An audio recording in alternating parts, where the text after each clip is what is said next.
শফিক তফাদ্দারকে তার বাপও যদি এসে বলে, তারপর আমি যাব না। কেন সাইদা সাইদা এই নিজের কপালে দুঃখ আনতেছে? আপনারা শেষ করার লাগা শফিক তফাদ্দারের আঙ্গুলের ইশারাই যথেষ্ট।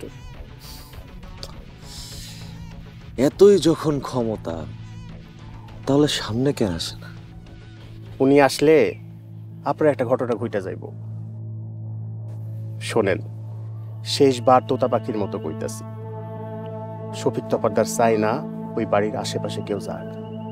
আর আপনি তো বাড়ির ভিতর ঢুইকা বইসা আছেন, ব্যাপারটা জটিল না?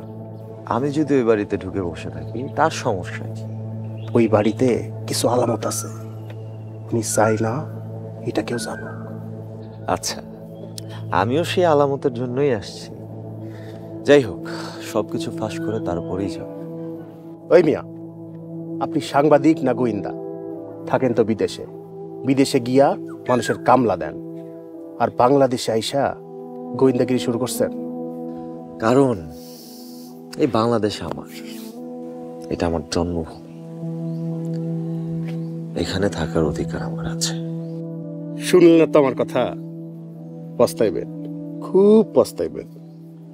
পরে ঠেলা সামলাইতে পারবেন তো? চিন্তা করে দেখেন।